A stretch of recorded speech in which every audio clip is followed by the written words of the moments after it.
وہی ذہن بنتا ہے. اچھا یہی صورت جو ہے وہ مطلب کہ یہاں برٹش انڈیا میں مطلب کہ رہی ہے کہ ہماری تاریخ جو تھی یہ تو پوری موجود تھی. سلطنت پیریڈ کی تاریخ بھی تھی، مغل تاریخ بھی تھی، وہ بڑی تفصیل کے ساتھ تھی. لیکن پھر اس تاریخ کو انہوں نے کس طریقے سے بدلا. اب مثلاً انہوں نے اپنے دور میں حیدر علی اور ٹیپو سلطان کے بارے میں کہا کہ یہ تو بڑے شیطان تھے، بڑے غاصب تھے، انہوں نے تو ہندوؤں پہ بڑے مظالم کیے. اور یہی صورت انہوں نے پھر یہاں کے جو دوسرے حکمراں تھے جیسے فاتح علی شاہ کو کہا کہ وہ بڑا عیاش طبع تھا. یہ انہوں نے بہادر شاہ ظفر کے بارے میں کہا کہ وہ تو بالکل یعنی کوئی اس کے پاس بے بس تھا. تو یہ سارے تاثرات دینے کا مطلب یہ تھا کہ ہندوستان کے لوگ اس قابل نہیں کہ وہ حکومت کر سکیں. حکومت کرنے کے قابل ہم ہی ہیں، اس لیے ہمیں ہی اقتدار دینا چاہیے. تو تاریخ کو کس طرح سے مسخ کیا جاتا ہے مفادات کے تحت. سر اسی سے میں آؤں گا، تھوڑی سی ہم ماضی قریب پہ جاتے ہیں کہ ہم جو اپنے بچوں کو اب پڑھاتے ہیں اسکولوں میں، خاص طور پہ میں مثال دیتا ہوں، میرا بیٹا تھا 4.5-5 سال کا جب میں گیا کشمیر والی سائڈ پہ، اور نیلم ویلی میں ایک لائن آتی ہے جہاں صرف دریا ایل او سی ہے. تو اس کو میں نے بتایا کہ یہ سامنے انڈیا ہے، تو اس 4.5 سال کے بچے نے بے ساختہ کہا انڈیا جو ہماری اینیمی ہے. تو ہم جو پھر 65 کی جنگ کا بتاتے ہیں کہ جی وہ سبز لباسوں میں فرشتے اترے، دشمن نے رات کے اندھیرے میں حملہ کیا، یہ جو ہم اپنے بچوں کو اسکول اور کالجز میں یہ جو نیریٹو پیپ ان کرا رہے ہیں، جو ہیٹریڈ کا ہے، ڈیوائڈ کا ہے، یہ کس طرف ہمیں لے کے جائے گا؟ نہیں، یہ آپ نے بالکل صحیح کہا. نصاب کی کتابوں کا طالب علموں پر اور آنے والی نسلوں پہ بہت اثر ہوتا ہے، کیونکہ بہت سے طالب علم ہیں جو صرف نصاب کی کتابیں پڑھتے ہیں اور کوئی تفصیل کے ساتھ تاریخ کو نہیں پڑھتے، اور جو وہ نصاب میں پڑھ لیتے ہیں زندگی بھر وہی ان کے ساتھ رہتا ہے. اب ہماری نصاب کی کتابوں میں 2 باتیں بہت اہم ہیں. مطلب کہ ایک بات تو یہ ہے جس کو ہم کہتے ہیں کہ اینٹی انڈیا. حالانکہ ہم انڈیا کا حصہ رہے تھے، ہماری زبان اور کلچر جو ہے مطلب کہ آج بھی مطلب کہ ہندوستان کے اندر آپ جائیں تو آپ اپنے آپ کو غیر ملکی نہیں سمجھیں گے، کیونکہ یہی زبان وہ بولتے ہیں، یہی کلچر ان کا ہے. اور دوسرا جو ہماری تاریخ میں جو چیز غائب ہے وہ اینٹی کلونیل نہیں ہے. ہم انگریزوں کو برا نہیں کہتے، بلکہ ایک طرح سے ان کی ہم تعریف کرتے ہیں کہ انگریز جب آئے تھے تو یہاں پر انصاف تھا، یہاں قانون کی بالادستی تھی اور یہاں امن و امان تھا. لیکن ہم یہ بھول جاتے ہیں کہ ہندوستان میں انگریزوں نے جو لوٹ کھسوٹ کی ہے، یہاں سے جو دولت لے کے گئے ہیں تو ہندوستان کو کنگال کر دیا. اور دوسری یہ کہ انہوں نے ہندوستان کے کلچر کو بالکل بدل ڈالا. مطلب کہ ہندوستان کے کلچر کی جگہ ویسٹرن کلچر. یہی وجہ ہے کہ اس وقت ہمارے معاشرے میں 2 طبقے موجود ہیں. ایک اشرافیہ کا طبقہ ہے جو کہ کلونیل کے کا مقلد ہے، یعنی انگریزی تعلیم ہے، انگریزی کلچر کو مانتے ہیں، انگریزی ادب پڑھتے ہیں، انگریزی گانے سنتے ہیں. دوسرا طبقہ جو ہے نچلا طبقہ ہے، غریب لوگوں کا طبقہ، جو کہ ابھی تک اپنی فرسودہ روایات کے اندر ہیں اور انہی روایات کو وہ مطلب کہ سب سے اعلیٰ و برتر سمجھتے ہیں. نتیجہ اس کا یہ ہے کہ ہماری قوم 2 حصوں میں بٹی ہوئی ہے، اور ایک لحاظ سے دیکھا جائے تو 2 حصوں کی وجہ سے کوئی ایک قومی تصور جو ہے ہم میں پیدا نہیں ہوا، اور نہ ہمیں کوئی امید ہے کہ یہ پیدا ہوگا. نظر بھی نہیں آتا. تو یہ صورتحال ہے. تاریخ کو آپ جس طرح سے چاہیں موڑ دیں. سر یہاں مجھے بہت یاد آ رہی ہیں، میری فیوریٹ رائٹر ہیں قرۃ العین حیدر، اور ان کے جو ناولز میں بھی ہمیں ایک ماحول ملتا ہے کہ جو یہ ایک آلٹرنیٹ نریٹو ہے کہ ہم بہت عرصے سے اکٹھے بھی رہ رہے تھے، ہماری خوشی غمی بھی اکٹھے تھی، ہم ایک زبان بھی بولتے تھے جو مسلم پاکستان اور ہندوستان کے لوگ ہیں. اور جو میں اجتماعی لاشعور کی بات کرتا ہوں، میرا اجتماعی لاشعور تو غالب کے بغیر مکمل نہیں ہوتا. لکھنؤ کے بغیر مکمل نہیں ہوتا. ایک وہ لڑی سی چلی آ رہی تھی نا. تو اب اگر آپ نے ایک لائن لگا دی کہ جی ہماری تو کوئی اجتماعی تاریخ تھی ہی نہیں اور ہم نے ساری چیزوں کو اسلامائز کرنا ہے اور بیک ریورس گیئر میں جا کے کرنا ہے, محمد بن قاسم ہمارا ہیرو نکلے گا اور وہ سارا نکلے گا, تو یہ جو اسلامائزیشن آف ہم نے ایک اسلامی تاریخ, آپ کی کتاب میں بھی لکھا ہے قومی بیانیہ ہوتا ہے اور ایک اسلامی بیانیہ ہوتا ہے, اس اسلامی بیانیے نے ہمیں کہیں پہنچایا ہے پچھلے 76 سال میں؟ اچھا دیکھیں, المیہ جو ہے وہ یہ ہے کہ پھر ہمارے سرکاری مورخوں نے اس بات کی کوشش کی کہ ہندوستان سے کاٹ کر ہمیں وسط ایشیا کا باشندہ بنا دیا جائے. اچھا آپ دیکھیں وسط ایشیا کی زبان, ان کا کلچر, ان کا رہن سہن ہم سے بالکل جدا ہے. تو ہم وسط ایشیا کے باشندے نہیں ہو سکتے, لیکن یہ کوششیں یہاں پر رہیں تاکہ ہندوستان سے الگ ہو کر ہم وسط ایشیا میں چلے جائیں. یا اس بات کی بھی کوششیں ہوئیں کہ عرب کلچر کو اپنے ہاں ہم نافذ کر دیں. عرب کلچر کو بھی ہم نافذ نہیں کر سکتے کیونکہ ہر کلچر کی بنیاد جو ہے وہ اس کی زمین پر ہوتی ہے, اس کے ماحول پر ہوتی ہے, اس کی زبان سے پر ہوتی ہے. تو جو چیزیں ہم میں اور ان میں متفق نہیں ہیں, ہم ان کو اگر چاہیں بھی کہ ہم اپنا لیں تو وہ ہمارے ذہن کا حصہ نہیں بن سکتی. بالکل اسی طرح سے جیسے ہم چاہیں بھی کہ ہم انگریز بن جائیں, لیکن ہم انگریز نہیں بن سکتے چاہے ہم کتنی ہی اچھی انگریزی بولیں, انگریزی لکھیں, انگریزی کھانے کھائیں, لیکن ہم انگریز نہیں ہو سکتے اور نہ ہی انگریز ہمیں انگریز مانے گا. تو یہ جو یعنی اپنے کلچر کو اپنی ماحول سے, اپنی زمین سے نکال کر اور دوسرے ماحول میں لے جا کر کوشش کرتے ہیں کہ ہم اس ماحول کا حصہ بن جائیں یا اس کلچر کا حصہ بن جائیں, تو اس سے بڑا ذہنی خلفشار پیدا ہوتا ہے. یعنی نہ صرف بچوں کے ذہن میں بلکہ پوری قوم میں ان کی شناخت جو ہے وہ مقرر نہیں ہو پاتی کہ ہم کیا ہیں. جیسا آپ کو پتہ ہوگا کہ تقسیم سے پہلے یہ سوال کیا جاتا ہے کہ کیا ہم پہلے مسلمان ہیں یا ہندوستانی. تو بہت سے لوگ کہتے تھے پہلے ہم مسلمان ہیں بعد میں ہندوستانی. تو یہ ساری چیزیں پھر ہمارے ذہن کو بگاڑ دیتی ہیں, ہماری شناخت کو بگاڑ دیتی ہیں, ہمارے کلچر کو بگاڑ دیتی ہیں, اور جس کی وجہ سے ہماری پوری شخصیت متاثر ہوتی ہے. ہم آخر وقت تک یہ نہیں پہنچ پاتے کہ ہم کیا ہیں. سر اسی لیے مطلب کہ اصل شناخت کیا ہے, زمین کیا ہے, ہمارا کلچر کیا ہے, ہماری زبان کیا ہے, اور ہم خود کیا ہیں. اور جب آپ خود اپنی شخصیت کو گم کر دیں گے اور اس کو متعین نہیں کریں گے تو میرا خیال سے یہ ایک بہت بڑی ذہنی بیماری ہوتی ہے جس میں اس وقت ہماری پوری قوم مبتلا ہے, کیونکہ ان کو اب تک پتہ نہیں ہے کہ اصل میں یہ خود کیا ہیں. کیا یہ بنیادی طور کے اوپر عرب ہیں یا بنیادی طور کے اوپر یہ پاکستان یا ہندوستانی. سر اچھا اس میں یہی بات, میں لاسٹ ایئر بنگلہ دیش بھی گیا اور وہاں بھی میں نے یہ دیکھا, آپ کی کتاب میں بھی جس طرح آپ نے کہا ایک ہسٹری کا قومی بیانیہ ہوتا ہے اور ایک مذہبی بیانیہ ہوتا ہے. جب یہ دونوں بیانیوں کو ہم سیپریٹ دیکھتے ہیں, جو تھوڑے سے میں ورڈز کو سمپلیفائی اگر کروں تو یہ دونوں تو وہ چورن ہیں جو حکمران پھر بیچتے ہیں اپنے اس وقت کے فائدے کے لیے. جب ان کو مذہبی رنگ تاریخ کو دینا سوٹ کرتا ہے وہ مذہبی دے دیتے ہیں, وہ ڈیوائیڈ کر لیتے ہیں ہندوستان اور پاکستان کو. جب ان کو قومی بیانیہ سوٹ کرتا ہے کہ جی مذہب کے ساتھ ساتھ قوم زبان بھی اہمیت ہے, تو پاکستان اور بنگلہ دیش بن جاتے ہیں. تو جو بیانیہ اس وقت اشرافیہ کو, حکمرانوں کو سوٹ کر رہا ہوتا ہے, وہ تاریخ کو صرف ایک رنگ دے کے لوگوں کو بے وقوف بناتے ہیں. ایسا ہے؟ نہیں, بالکل ہے. مطلب کہ دیکھیں تاریخ دو قسم کی ہوتی ہے. مطلب کہ ایک ریاستی تاریخ ہوتی ہے جو حکمراں طبقے یا اشرافیہ اپنے مفادات کے تحت اس کو بدلتے بھی رہتے ہیں.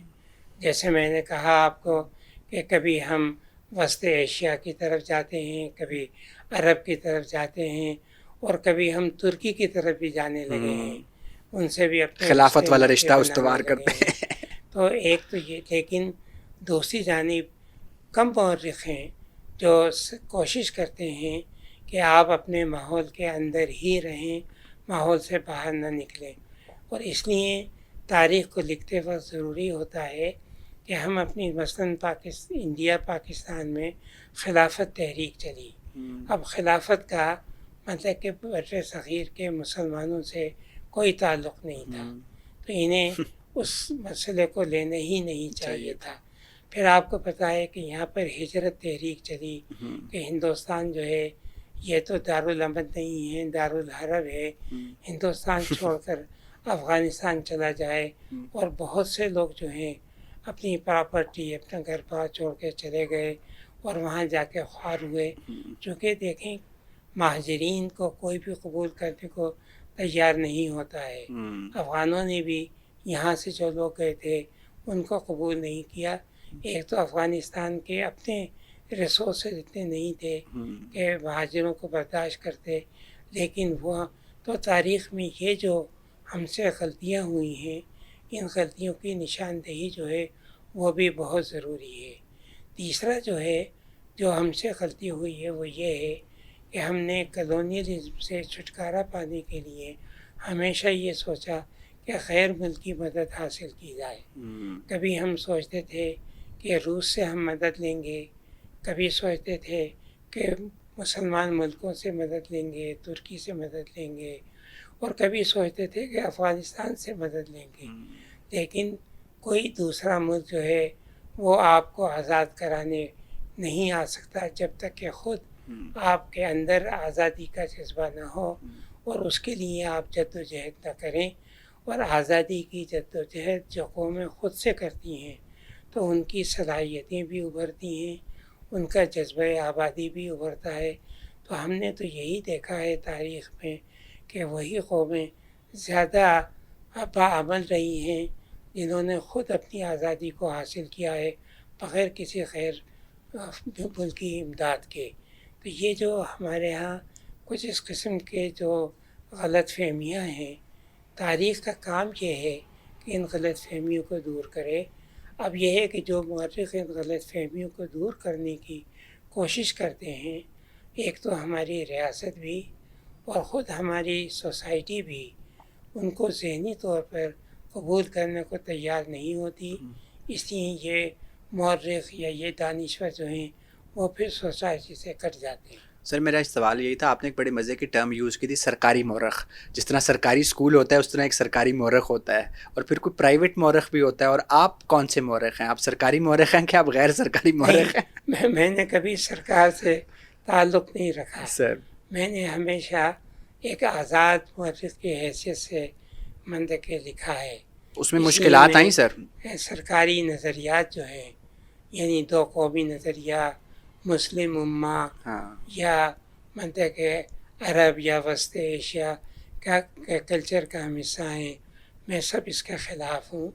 اور میں سمجھتا ہوں کہ ہماری نصاب کی کتابوں میں جو بہت ضروری چیز ہے، ہمیں اپنا تعلق وادی سندھ سے جوڑنا چاہیے، کیونکہ اس وادی سندھ کی یہ وہ تہذیب ہے کہ جو دنیا کی دوسری تہذیبوں سے بہت مختلف ہے.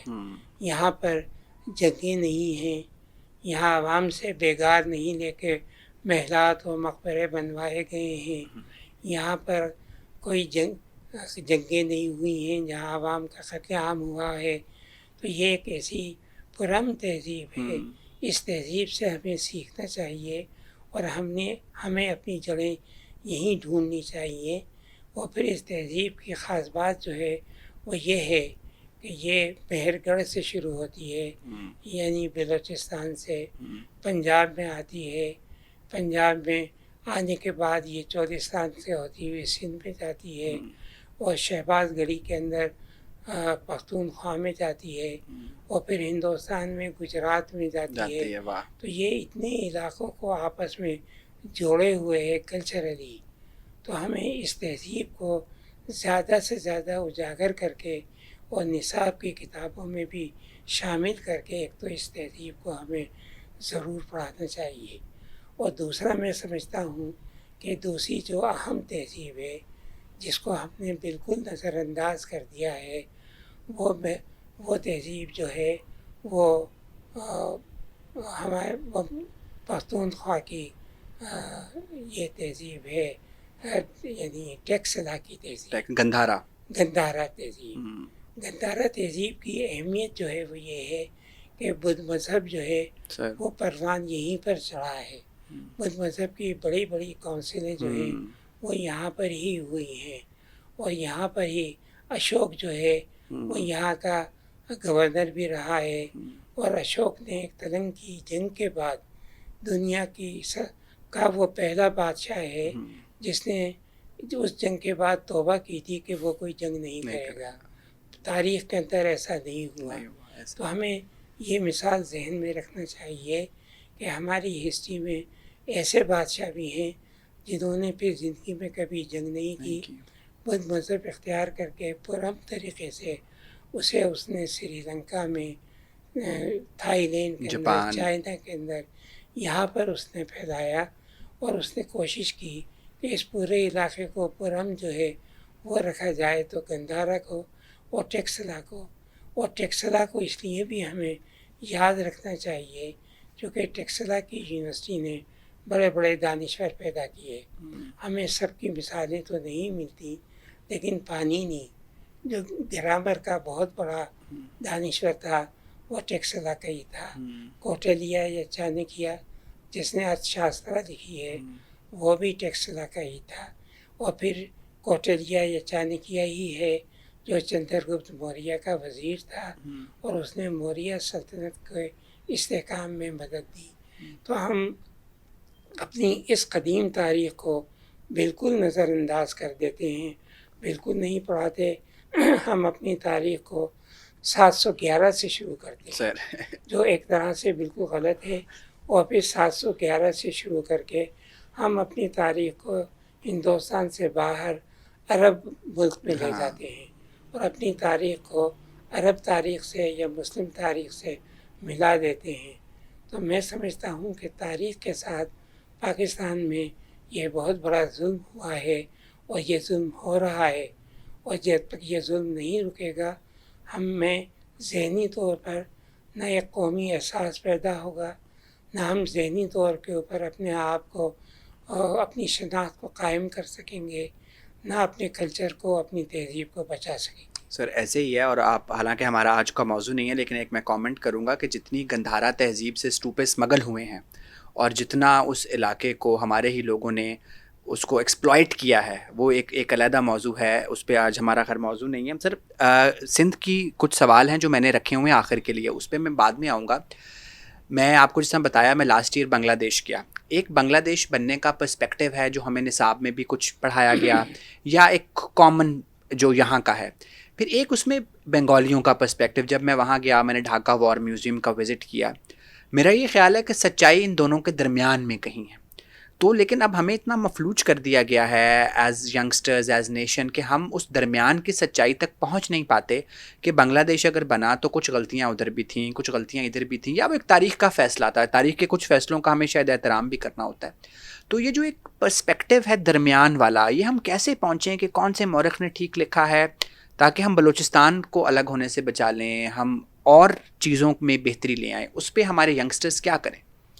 اچھا دیکھیے، بنگلہ دیش کے سلسلے میں مطلب کہ خود ریاستی تاریخ میں یا سرکاری تاریخ کہیے، اس میں بہت سی باتیں جو ہیں وہ موجود ہیں.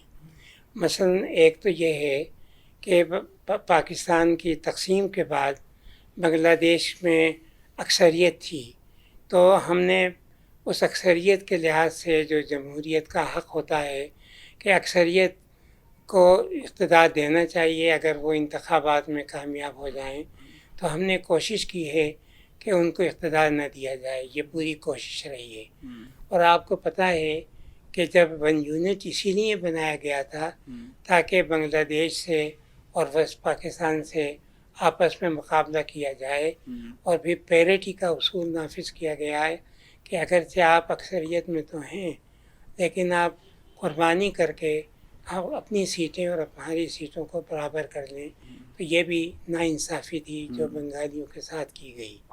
تیسرا جو تھا، جو ہمارا تاثر تھا، اور یہ تاثر جو ہے یہ سمجھیے کہ تقسیم سے پہلے شمالی ہندوستان سے چلا آ رہا تھا کہ وہ بنگالیوں کو بہت ہی غیر اہم سمجھتے تھے جسمانی لحاظ سے اور ذہنی لحاظ سے، کہ یہ چھوٹے قد کے کالے ہیں، ان کے اندر ہمارے برابر ذہنیت نہیں ہے. یہاں تک کہ سر سید احمد خان بھی بنگالیوں کے سخت خلاف تھے.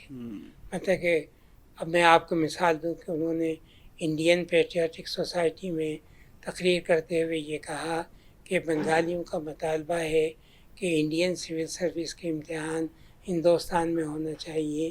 اگر ایسا ہو گیا تو بنگالی اس امتحان میں کامیاب ہو کر ہمارے افسر بن جائیں گے.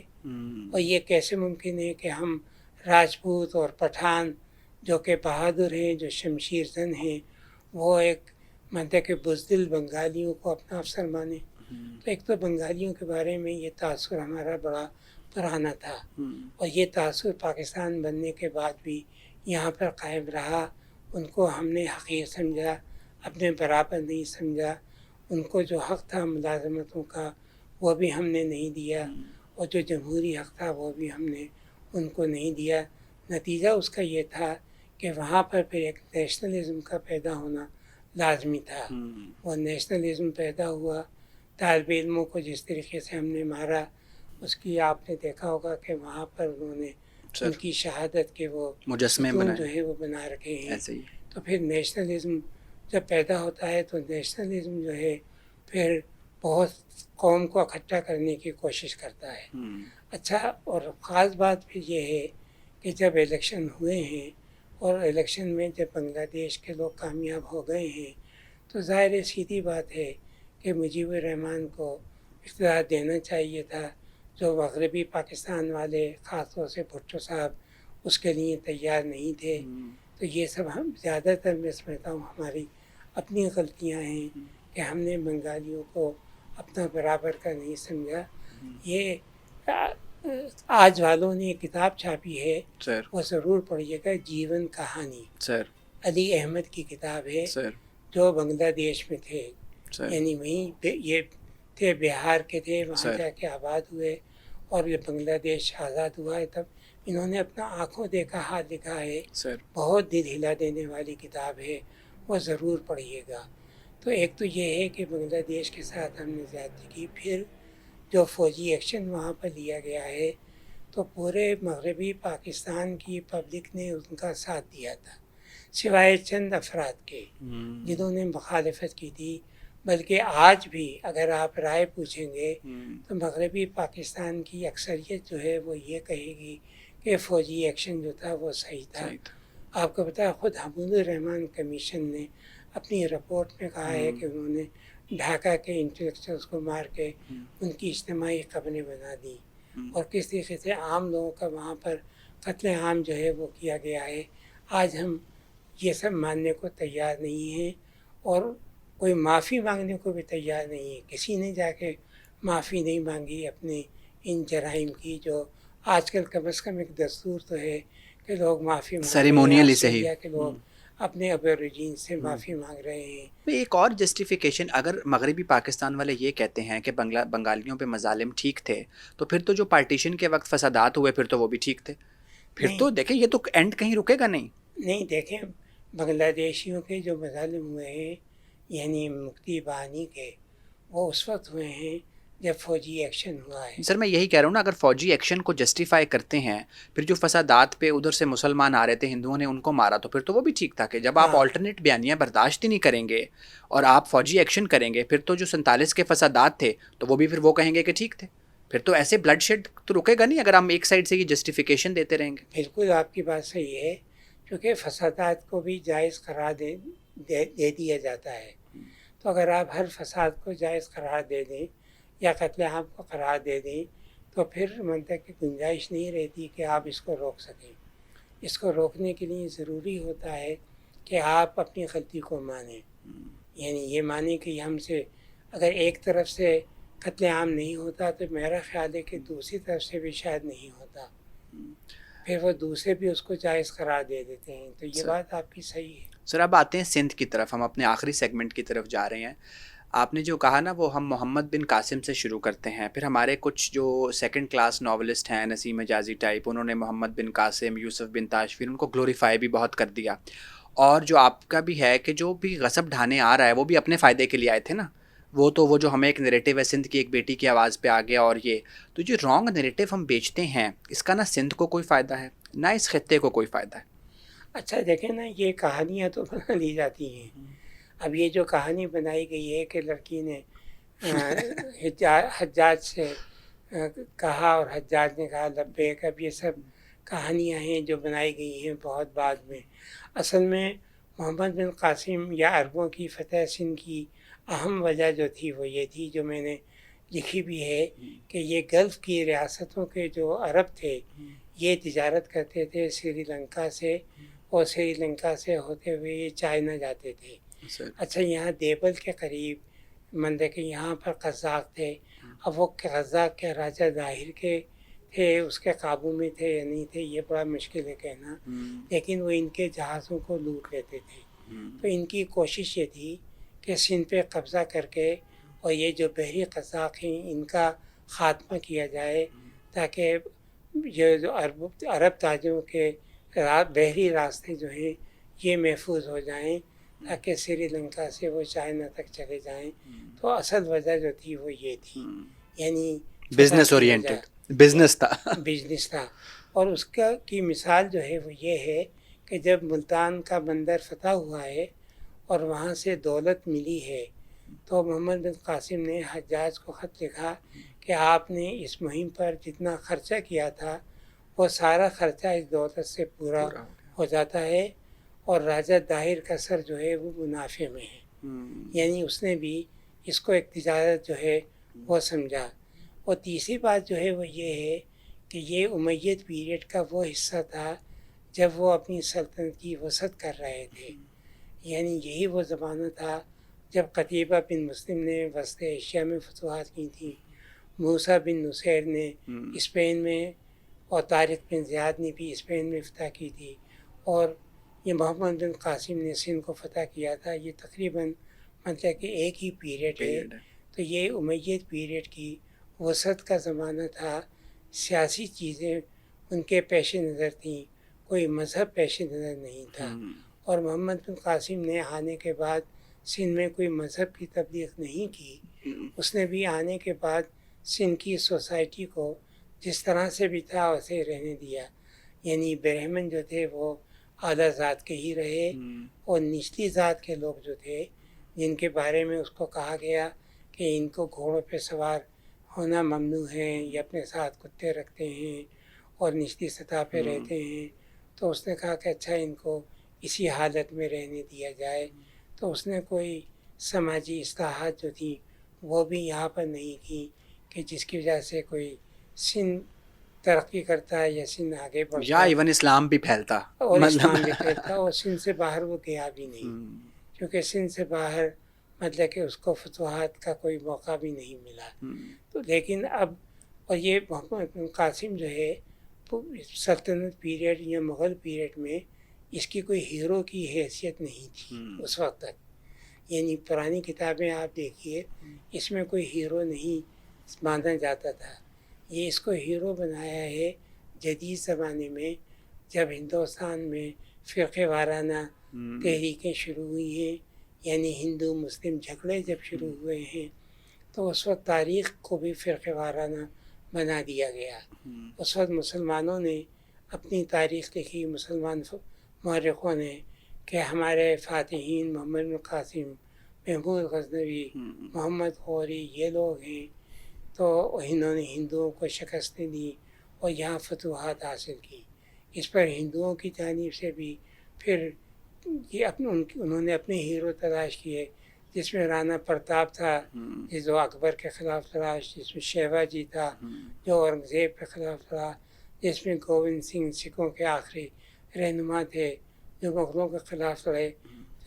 جب یہاں کی تاریخی کتابیں میں فرقے وارانہ تعصبات آئے ہیں، تو پھر یہ مسلم ہیروز ہوئے ہیں، اور محمد بن قاسم کو بھی ہیرو بنا کر پیش کیا گیا ہے. ریٹروسپیکٹو فالسیفیکیشن ہوئی ہے. جی، ورنہ اس سے پہلے یہ کوئی ہیرو نہیں تھا. اچھا سر، ایک بڑی خوفناک بات جو میں نے آپ کی کتاب میں پڑھی، قرۃ العین حیدر نے بھی بڑی جگہ اور بڑی جگہوں پہ جو اینگلو انڈین طبقہ ہے نا، جو انگریزوں کے بچے، ان کا بڑی جگہ ذکر ہے. آپ نے اس طرح کے ایک طبقے کا ذکر کیا جو سندھی بچے ہیں، کہ جو لوگ باہر سے آتے تھے فاتح، اور یہاں کی خواتین سے ریلیشن شپ تھے، ان سے جو بچے پیدا ہوتے تھے جن کو سندھی بچے کہا گیا، اور ان کو مارجنلائز رکھا گیا. اس سے پہلے میں نے نہ کہیں پڑھا نہ سنا. تو یہ ابھی بھی ان کی کوئی آف شوٹس ہیں؟ جس طرح اینگلو انڈین کا تو ابھی بھی ہمیں کچھ مل جاتا ہے، تو یہ کون سا ایک طبقہ تھا؟ ہاں، یعنی یہ دوغلی نسل کے لوگ کہلاتے تھے. بڑا ہیوی ورڈ ہے سر، دوغلی نسل. ہاں. اچھا، اور جو سب سے بڑی زیادتی ہوئی تھی وہ یہاں پر ان انگریزوں کے ساتھ ہوئی تھی جنہوں نے ہندوستانی عورتوں سے شادیاں کر لی تھیں. یہ اینگلو انڈینز کہلاتے تھے. سر اچھا، ان کے ساتھ یہ تھی کہ باپ اگر انگریز ہے، ماں اس کی ہندوستانی ہیں، بچے جو ہیں ان کو برٹش نیشنلٹی جو ہے وہ نہیں ملتی تھی. اچھا، یہاں تک ہوا تھا یعنی برٹش پیریڈ کے زمانے میں کہ اینگلو انڈینز کو ملازمتیں ہی نہیں ملتی تھیں، کیونکہ ملازمتیں وہ کہتے تھے اعلیٰ ملازمتیں وہ صرف اعلیٰ نسل کے انگریزوں کو جو انگلستان سے آئے ہیں ان کو ملنا چاہیے. اچھا، ان کی قسمت اس وقت جاگی اینگلو انڈینز کی جب ہندوستان میں ریلوے شروع ہوئی ہے. سر ریلوے شروع ہوئی ہے تو ریلوے میں انہوں نے پھر ان تمام اینگلو انڈین کو کھپا دیا، کوٹا رکھا. اس لیے اب آپ دیکھیں گے کہ اینگلو انڈین جتنے بھی تھے تقسیم سے پہلے وہ سارے ریلوے میں تھے. ریلوے کی ملازمتیں جو ہیں وہ سیکنڈری سمجھی جاتی تھیں، تو اس لیے وہاں پر اینگلو انڈین کو کھپا دیا گیا، ان کو انگریزوں کے برابر مقام نہیں دیا گیا. اچھا، اور یہی صورت جو آپ نے کہی ہے کہ جو آئے تھے عرب سے، وسط ایشیا سے، بخاری اور سمرقندی اور اصفہانی اور یہ شیرازی یا سید، ان لوگوں نے بھی اپنی ذاتوں کو محفوظ رکھا. مثلا آج بھی سید سے باہر ذات میں شادی نہیں کرتے ہیں، یہ بھی اپنے آپ کو اعلیٰ سمجھتے ہیں ذات پات کے لحاظ سے. تو انہوں نے بھی اپنی ذاتوں کو باقی رکھا ہے اور ہندوستان کے مسلمانوں کو حقیر سمجھا ہے، اور خاص طور سے وہ مسلمان جو کہ ہندوؤں سے مسلمان ہوئے تھے ان کو انہوں نے ثانوی مسلمان سمجھا ہے، انہیں اپنے برابر انہوں نے نہیں سمجھا، برابر کا مقام انہوں نے نہیں دیا. ایک ہندوستانی مورخ ہے ضیاء الدین برنی، اس نے لکھا ہے، سلطان کو مشورہ دیا ہے کہ یہ جو یہاں کے لوگ ہیں ذلیل اور کمتر اور بدترین، ان کو کسی اعلیٰ عہدے پہ فائز نہیں کرنا چاہیے، چاہے یہ کتنے ہی قابل ہوں، کتنے بھی ذہین ہوں. ان کی مثال ایسے ہی ہے جیسے کہ کسی خنزیر کے گلے میں سونے کا ہار پہنا دیا جائے تو اس سے اس کی اصلیت تبدیل نہیں ہوتی ہے. تو یہاں بھی مسلمانوں کے اندر پہلے بھی اور میرے خیال سے آج کے دور میں بھی یہ کچھ ذاتیں ایسی ہیں جو اپنے غیر ملکی ہونے پر فخر کرتی ہیں اور یہاں کے مقامی لوگوں سے، خاص طور سے جو ہندوؤں سے مسلمان ہوئے ہیں، ان کو اپنے برابر نہیں سمجھتے. سر میں نے آپ کا بہت ٹائم لیا، آخری 2 سوالوں پہ ہوں، آپ تھکے نہیں آئے ہوپ. 2 سوال آخری.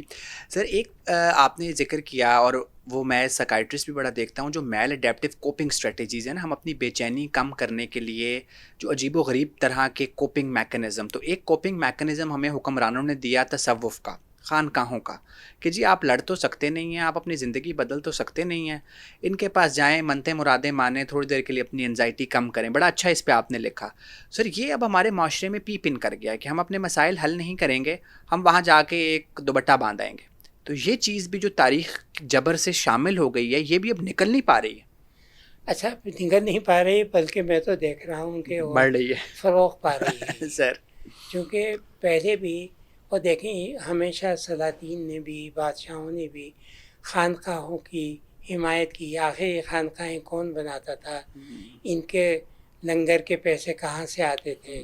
یہ بادشاہ اور امراء ہی دیا کرتے تھے، چونکہ جو جتنے بھی یہ تھے ہمارے صوفی حضرات، انہوں نے زندگی میں کوئی کام تو کیا نہیں تھا. اچھا، آپ دیکھیں جو بغیر کام کیے ہوئے کوئی منڈے کے 2 وقت کی روٹی کھائے تو وہ کوئی جائز تو نہیں ہے. سر اچھا، اب یہ تھا کہ یہ خانقاہیں تھیں، آپ نے جو کہا ہے کہ جو غریب لوگ تھے جن کی پہنچ مانتے کہ اعلیٰ حکام تک نہیں ہوتی تھی، ہسپتال تک نہیں ہوتی، حکام وہ اپنے سارے مسئلوں کا حل یہاں. ہاں نہیں ہوتی تھی، تو وہ یہاں چلے جاتے تھے، ذکر میں مصروف ہو جاتے تھے، چلہ کشی کر لیتے تھے، عبادت کر لیتے تھے، دعائیں مانگ لیتے تھے، تو وہ ایک طرح سے ذہنی طور کے اوپر ان کو بڑا سکون مل جاتا تھا. چونکہ آپ نے بھی دیکھا، میں نے بھی دیکھا، حیدرآباد میں کچے قلعے پہ ایک شخص جو تھا ایک مزار کے پہ ٹیک لگائے، ماتھا ٹیکے ہوئے 15-20 یا آدھے گھنٹے سے منتا کہ وہ اسی حالت میں تھا. اور جب وہ اس حالت سے نکلا ہے تو میں نے دیکھا کہ اس کے چہرے پہ بڑا اطمینان تھا.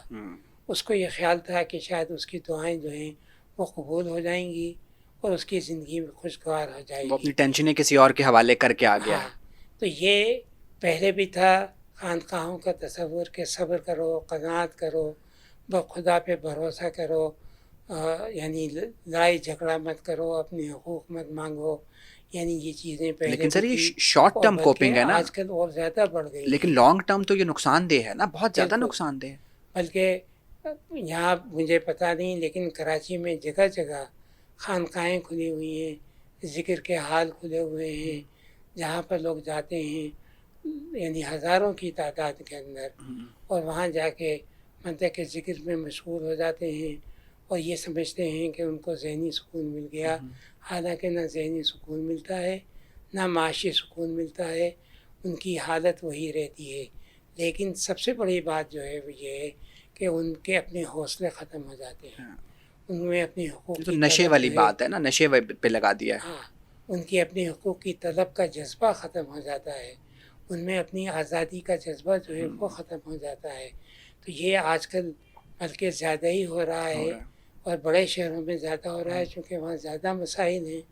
تو کراچی میں یہ ذکر کی محفلیں اور خانقاہیں بہت زیادہ کھل گئی ہیں، مراقب حال بہت زیادہ کھل گئے ہیں، جہاں پر مطلب کہ لوگوں کو بالکل ناکارہ بنایا جا رہا ہے. اور یہ بڑی نا امیدی اور مایوسی کی بات ہے کہ اس جانب کسی نے توجہ نہیں دی کہ اس کلچر سے کیسے نجات سر پائی اس کو جائے. فروغ ابھی بھی دیا جا رہا ہے ڈیلیبریٹلی، توجہ وہ دے رہے ہیں اور اس کو فلرش کرنے پہ دے رہے ہیں. ہاں، اور وہ فیض صاحب کا شعر بھی ہے، کہتا ہے نا، میں خانوں کی رونق ہیں کبھی خان کہوں کی، اپنا لی ہوس والوں نے جو رسم چلی ہے، دلداری واعظ کو ہم ہی باقی ہیں ورنہ اس شہر میں اب ہر رندے خرابات ولی ہے. تو وہ اچھا سر، ایک آخری چیز پہ جو میں آ رہا ہوں، آپ نے اس کتاب میں بھی سندھ والی میں آخر میں لکھا کہ جب مہاجرین آئے تو مذہب کے نام پہ ہم نے ان کو ضم کرنا شروع کر دیا کہ سندھ میں لوگ کم تھے، نوکریوں کی فراوانی تھی، چیزیں. لیکن جیسے ہی وقت آگے بڑھا اور پیٹ کی بات آئی، پیٹ سے مراد نوکریوں کی بات آئی، نوکریوں کا کال پڑا، تو پھر وہ مذہب والی کوہیجن بھی چلی گئی. انہوں نے، حالانکہ مہاجرین نے زبان بھی سیکھ لی تھی، وہ کوہیجن بھی چلی گئی، اور صرف فسادات شروع ہو گئے، ایک دوسرے سے نفرت شروع ہو گئی، جو بیانیہ پھر 70s 80s کے بعد آیا. اور یہیں سے ڈاکٹر صلاح الدین درویش کا بھی سوال کہ اسی بنیاد پہ پھر سب سے پہلے تو یہ کہ تاریخ میں بھی آپ کا پیٹ سب سے امپورٹنٹ ہے، کہ جب آپ کا نوکریوں کا سوال آتا ہے، معاشی سوال آتے ہیں، تو مذہب، زبان، رنگ، نسل سب مٹ جاتا ہے، اور صرف وہ نوکری کی حقیقت باقی رہ جاتی ہے. اس سے جب ہم پوسٹ ماڈرن ایرا میں آئیں گے تو پھر جو ہمارے رویے ہیں، بیہیویئر ہیں، اس ملک میں لوگوں کا رہنا ہے، یہ ساری چیزیں کیسے لنک ہوں گی؟ اچھا دیکھیں، جو تقسیم کے بعد مسئلہ ہوا ہے نا، ایک مسئلہ تو یہ تھا کہ سندھ سے جو تعلیم یافتہ، پڑھے لکھے اور بزنس طبقہ تھا وہ اجتماعی طور پر ہجرت کر کے ہندوستان چلے گئے. اچھا، یہاں پر ظاہر ہے کہ خلا پیدا ہوا. ایک تو یہاں پر وہ مہاجرین آئے جو سرکاری ملازم تھے اور جنہوں نے آپشن دیا تھا پاکستان کا، سر اور دوسرے وہ لوگ آئے جو اس تلاش میں تھے کہ یہاں پر آنے کے بعد ان کو معاشی مواقع زیادہ ملیں گے اور وہ زیادہ بہتر زندگی گزار سکیں گے. سر تو ایک تو یہ کہ مہاجر بن کے آنا جو ہے وہ ایک بڑا تکلیف دہ مرحلہ ہوتا ہے، بہت ہجرت کہ بہت آپ تکلیف. کسی نئی جگہ پہ جا رہے ہیں اور اس نئی جگہ پہ جا کر وہاں کے کلچر، وہاں کی زبان اور وہاں کے لوگوں سے آپ کی کوئی واقفیت نہیں ہے، ان میں آپ کیسے ضم ہوں گے. تیسری بات یہ ہے کہ آنے والوں کے لیے بہت ضروری تھا کہ وہ اپنے آپ کو بھی اس کلچر میں ضم کرنے کی کوشش کرتے، اس کے بجائے ان کی کوشش یہ تھی کہ یہاں کے لوگوں کو اپنی زبان و کلچر میں ضم کر لیں۔ اچھا، جو سندھی لوگ تھے اس وقت ان کی مڈل کلاس تو جا چکی تھی، یعنی جو زیادہ تر ہندو وہ طبقہ مائگریٹ تھا، کر گئے تھے۔ ان کی مڈل کلاس جو تھی وہ چھوٹے شہروں میں اور دیہاتوں کے اندر تھی، ابھی اس قابل نہیں تھی کہ ان سے مقابلہ کر سکتے، اس لیے مہاجروں کو پورے مواقع مل گئے کہ یہ ملازمتوں میں بھی تھے، تعلیمی اداروں میں بھی تھے، اور جو دوسری معاشی ضروریات تھیں ان کی زیادہ اچھے طریقے سے پوری ہوئیں۔ لیکن وقت کے ساتھ ساتھ جب سندھیوں کی مڈل کلاس آنا شروع ہوئی، تعلیم یافتہ یونیورسٹی میں آئے، کالجوں کے اندر آئے، تو اب سب یہ بات ہے کہ اب سب سے بڑا مسئلہ جو تھا وہ یہ تھا کہ ملازمتوں میں ان کا بھی حق ہے، ان کو بھی ملنا چاہیے۔ تو یہاں سے یہ جھگڑے شروع ہوتے ہیں، اور خاص طور سے پروفیشنل کالجوں کے، میڈیکل کالج کے، انجینئرنگ کالج کے، اور چارٹرڈ اکاؤنٹنٹ ہیں یا دوسرے ہیں، وہاں کے سلسلے کے اندر تو یہ اس کی طرف توجہ نہیں دی گئی، چونکہ یہاں پر ملازمتیں کم تھیں، اب لوگ آ رہے تھے زیادہ تعداد میں، تو لہٰذا یہ جھگڑا ہونا لازمی تھا۔ اب اس کے لیے پھر کوٹا سسٹم ہوا، کوٹا سسٹم نے اور زیادہ نفرتیں پیدا کیں، تو یہ سارے جھگڑے جو ہیں یہ تقسیم کا نتیجہ ہے۔ اور سر تو وہ سوری سر میں آپ کو کاٹ رہا ہوں، تو جب مجھے ہمدردی جو ہے اس لیے ہے سر کہ دیکھیں یہ ان کا خطہ ہے، وہ یہاں کے رہنے والے ہیں، یہاں کے شہر ان کے ہاتھوں سے نکل گئے، کراچی، حیدرآباد، سکھر، میرپور خاص، یہ ایک زمانے میں یعنی سارے سندھی شہر تھے، اب وہاں مہاجر ہو گئے تو زیادہ، مہاجر شہر بن گئے، سندھی شہر ان کے ہاتھوں سے نکل گئے، ان کا کلچر جو ہے وہ بھی مطلب کہ آہستہ آہستہ مکس ہوتا رہا، معدوم ہوتا اردو گیا۔ زبان ان پہ غالب آتی چلی گئی، تو ان کو خطرہ تو اس بات کا تھا نا کہ ان کا کلچر، ان کی زبان، ان کے شہر، ان کی تہذیب یہ سب ختم ہو جائے گی، تو ان کی شناخت جو ہے وہ بھی باقی نہیں رہے گی۔ یہ سب چیزیں ہوں تو پھر انتہا پسندی آتی ہے، اور یہ انتہا پسندی ان کی قوم پرستی کے اندر آئی۔ سر تو پھر اور 47 قوم کا پرستی، بیانیہ جو تھا مذہب بھی سارا کچھ دیکھے گا، وہ تو ہاں، غلط ہو گیا نا۔ اچھا مذہب تو ختم ہو گیا، ہاں وہ تو پھر غلط ہو گیا نا۔ مذہب کی تو اب کوئی حیثیت نہیں ہے، مذہب کے نام پہ تو آپ نہیں کہہ سکتے کہ ہم بھائی بھائی ہیں، اب اس کو کوئی نہیں مانتا، مذہب ختم ہو گیا۔ اب سوال جو ہے وہ کلچر کا ہے، سوال جو ہے زبان کا ہے، سوال جو ہے وہ شناخت کا ہے، اور یہ چیزیں اب ایسی آ گئی ہیں کہ جو مہاجروں کے لیے بھی مشکلات کا باعث ہیں، اور سندھیوں کی بات اپنی جگہ صحیح ہے کہ یہ ان کا اپنا ملک ہے، اس میں ان کے حقوق زیادہ ہونے چاہیے جو ان کو نہیں دیے جا رہے ہیں۔ اور اب اس وقت تو صورتحال یہ ہے کہ سندھ میں مہاجروں کے علاوہ دوسرے صوبوں کے لوگ بھی بڑی تعداد کے اندر وہاں کے آباد ہو گئے ہیں۔ افغانی اتنے ہیں سر۔ تو سندھ جو ہے ایک طرح سے یقیناً وہ اپنے آپ کو ایک بڑے خطرے میں محسوس کرتے ہیں، اور یہ خطرہ جب ہو تو ایک ہی صورت ہے کہ انتہا قسم کا نیشنلزم جو ہے وہ پھر پیدا ہوتا ہے، اور یہ نیشنلزم جب پیدا ہوگا تو یہ جھگڑوں کی صورت آٹومیٹیکلی اختیار کرے۔ سر آخری سوال میں آپ سے، میں امریکہ گیا تو میں نے ٹریول کیا بائی روڈ نیو یارک سے بفلو، اور مجھے نظر آئے اٹ واز گرینڈ کہ خالی لینڈ، تو میں نے یہ سوچا کہ یار جو پاکستانی ہیں، چونکہ ہمیں کہا جاتا ہے کہ ہماری جیو پولیٹیکل سچویشن ایسی ہے کہ ہم کیوس میں رہیں گے، تو میں نے کہا یار سارے پاکستانیوں کو وہاں سے لا کے یہاں بسا دو اگر ہم نے ٹھیک نہیں ہونا۔ تو ایک بات تو ہم نے یہاں طے کی کہ تاریخ کا انسانی رویوں پہ اثر ہوتا ہے، لیکن اب میرا سوال آخری آپ سے یہ ہے، کیا جغرافیے کا بھی تاریخ پہ اثر ہوتا ہے، اور ہمارا جو جغرافیہ ہے واقعی وہ ایسا ہے کہ ہم ساری زندگی اور ساری ہمارے آنے والے ٹائم بھی ہم اسی تاریخی جبر میں ہی رہیں گے اپنے جغرافیے کی وجہ سے، صرف جغرافیہ ہی اس سب کا ذمہ دار ہے؟ نہیں، سب جغرافیہ سب کا ذمہ دار تو نہیں ہے، لیکن آب و ہوا اور جغرافیہ جو ہے اس کا بھی ذہنوں پہ اثر ہوتا ہے، اس کا بھی آپ کی شخصیت پہ اثر ہوتا ہے، اس کا بھی آپ کے رویوں پر، آپ کے کھانے پینے پہ، آپ کے لباس پر، مطلب کہ ان سب چیزوں پر آب و ہوا کا، جغرافیہ کا اثر ہوتا ہے۔ اب مثلاً سندھ کے لوگ ہیں، ان کا لباس جو ہے وہ ظاہر مختلف لباس ہے جو ان کی آب و ہوا کے مطابق ہے۔ پختونخوا کے لوگ ہیں، ان کا لباس بالکل مختلف ہے اپنی آب و ہوا کے لحاظ سے، ان کے کھانے بھی مختلف ہیں اپنی آب و ہوا کے لحاظ سے، ان کی جو ڈرنکس ہیں یعنی جو وہ سبزی پیتے ہیں وہ بھی مختلف ہے جو اور جگہ نہیں پی جاتی. تو جغرافیہ کا بھی اثر ہوتا ہے یقیناً، لیکن بہت حد تک سائنس کی وجہ سے لوگوں نے کوشش کی ہے کہ آب و ہوا کو اور جغرافی حالات کو تبدیل کر لیں. مثلاً اگر گرمی پڑتی ہے تو ایئر کنڈیشن کا بھی رواج ہو گیا ہے، سردی ہو گئی ہے تو وہاں بھی اب گرم رکھنے لگے ہیں مکانات اور بلڈنگیں. تو یہ اثرات تو جو ہیں وہ ہو رہے ہیں.